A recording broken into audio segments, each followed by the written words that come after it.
Di sebuah kota kecil, ada seorang pedagang nasi goreng yang namanya begitu melegenda, Wak Dirman. Warungnya selalu ramai pembeli setiap malam. Dari hasil berjualan itu ia berhasil membangun rumah besar, membeli sawah di beberapa tempat, hingga memiliki mobil angkutan dan mobil pribadi. Bagi masyarakat kampung, Wak Dirman adalah simbol kesuksesan. Mereka mengenalnya sebagai sosok yang dermawan, ramah, dan suka membantu. Namun di balik kehidupan yang tampak sempurna itu, tersimpan kisah kelam yang tak banyak diketahui orang, kecuali sahabat dekatnya, Wak Jafar. Beberapa bulan terakhir, tubuh Wak Dirman semakin menyedihkan. Ia terbaring lemah, kurus kering, tangan dan kaki tinggal tulang yang terbungkus kulit.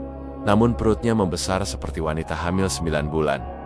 Anehnya, ia tidak bisa berbaring. Setiap kali mencoba, napasnya terasa sesak, seperti ada batu besar yang menghimpit dadanya. Karena itu, ia hanya bisa duduk bersandar pada tumpukan bantal, mengerang kesakitan. Istri, anak, dan kerabatnya terus membisikkan kalimat syahadat di telinganya, berharap ia bisa berpulang dengan tenang. Tetapi dari bibirnya tak keluar doa, hanya rintihan panjang yang memilukan. Istrinya, Wakatik, setiap hari setia duduk di ujung ranjang. Matanya sembab karena air mata yang tak pernah kering. Tangannya tak berhenti mengusap lembut kaki suaminya. Keluarga lain hanya bisa menangis menyaksikan penderitaan itu. Dokter yang memeriksa mengatakan ada penyumbatan di usus. Sudah 10 hari Wak Dirman tak bisa buang air besar, bahkan buang angin pun tidak. Obat pencahar tak lagi mempan, kotoran menumpuk di dalam tubuh, hingga perutnya makin besar. Napasnya semakin berat, tubuhnya semakin lemah. Tetangga yang datang menjenguk hanya bisa mengelus dada. Sebagian berbisik, bertanya-tanya dosa apa yang pernah dilakukan Wak Dirman, sampai sakitnya begitu aneh. Bukankah ia selama ini dikenal baik hati? Namun tak ada seorang pun yang benar-benar tahu, kecuali Wak Jafar bertahun-tahun lalu. Dirman muda adalah seorang pria yang rajin ibadah dan bekerja keras. Ia menikah dengan Atika, hidup miskin, dan terus berusaha mengangkat derajat keluarganya. Ia pernah menjadi buruh bangunan, kuli pelabuhan, bahkan penarik becak. Meski bekerja keras, keadaan tetap tak berubah. 3 anaknya tumbuh dalam kekurangan, sering hanya makan nasi dengan lauk ikan asin atau kerupuk. Penderitaan mereka memuncak ketika anak bungsunya, Agus, terserang kanker mata. Penyakit itu bermula saat Agus terkena peluru plastik senapan angin ketika bermain. Karena tak ada biaya, Dirman hanya membelikan obat tetes biasa. Bukannya sembuh, mata Agus makin bengkak, merah, dan sakit. Jafar yang iba akhirnya memaksa Dirman membawa Agus ke dokter. Hasil pemeriksaan membuat mereka syok. Kanker telah menggerogoti mata Agus. Dan untuk mencegah penyebaran, mata kanannya harus dioperasi.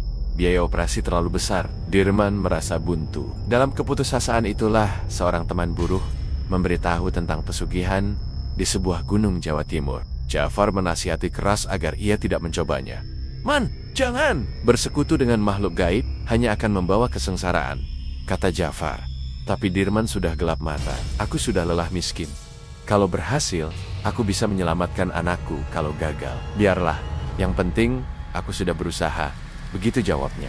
Dirman pun berangkat. Ia menitipkan keluarga pada Jafar, lalu berbohong kepada istrinya bahwa ia mendapat kontrak kerja di sebuah proyek bangunan. Beberapa minggu kemudian, malapetaka menimpa. Agus tiba-tiba demam tinggi hingga kejang-kejang. Dibawa ke rumah sakit, dokter menyatakan kanker telah menyebar ke seluruh tubuhnya. Tak lama kemudian, Agus meninggal dunia. Bagi masyarakat awam, kematian itu akibat kanker. Tapi dalam pandangan gaib, itulah tumbal pertama pesugihan Dirman. Tanpa diketahui siapapun, nyawa Agus adalah harga yang harus dibayar untuk kekayaan yang kelak datang. Sebulan kemudian, Dirman pulang membawa banyak uang. Ketika istrinya menangis menceritakan kematian Agus, Dirman berpura-pura ikut berduka. Padahal dalam hatinya ia lega, karena tumbal telah diterima. Malamnya, ia menyerahkan segepok uang kepada istrinya. Ia berbohong bahwa uang itu hasil kerja keras di Jawa, lalu mengajak membuka usaha nasi goreng. Warung itu dibuka di simpang jalan besar, dan ternyata langsung laris manis. Setiap malam, warung Wak Dirman dipenuhi pembeli. Nama nasi goreng Wak Dirman cepat terkenal hingga keluar kampung. Kehidupan mereka berubah drastis. Rumah makin megah, sawah bertambah, mobil pun semakin banyak. Orang-orang menganggap Dirman berhasil karena rajin bekerja dan pintar meracik bumbu. Tak ada yang tahu perjanjian gelap yang ia lakukan. Namun kebahagiaan itu hanya sesaat. Sejak membuka usaha, Wak Dirman mulai sering sakit perut. Perutnya membesar tidak wajar, Tubuhnya makin kurus, hingga kerap buang kotoran tanpa henti. Anehnya, meski tubuhnya menderita, ia tetap memaksa berjualan. Katanya, ada kewajiban untuk menghabiskan dagangan sebelum Ramadan tiba. Tetangga yang memperhatikan mulai curiga. Desas-desus beredar bahwa penyakit aneh Wak Dirman adalah balasan dari perjanjian gaib. Jafar yang mengetahui kebenarannya hanya bisa menunduk pasrah. Ia pernah memperingatkan, tapi sahabatnya terlalu keras kepala. Hingga akhirnya datang bulan Ramadan. Malam pertama sahur, kondisi Wak Dirman semakin parah. Ia duduk lemah di ranjang, keringat bercucuran, napas tersengal-sengal. Bibirnya bergetar, tetapi bukan doa yang keluar. Hanya keluhan dan erangan kesakitan. Suasana kamar dipenuhi tangisan keluarga. Istrinya berulang kali membisikkan kalimat syahadat, tapi sia-sia. Hingga azan subuh berkumandang, Wak Dirman menghembuskan napas terakhir. Kematian itu membuat gempar warga. Banyak yang percaya ajalnya datang bukan sekadar karena penyakit, melainkan kutukan pesugihan. Malam pertama Ramadan dianggap tanda bahwa tumbal telah kembali ditagih oleh makhluk gaib penolongnya. Kini, rumah besar, sawah, dan mobil memang masih ada. Namun nama baik Wak Dirman hancur.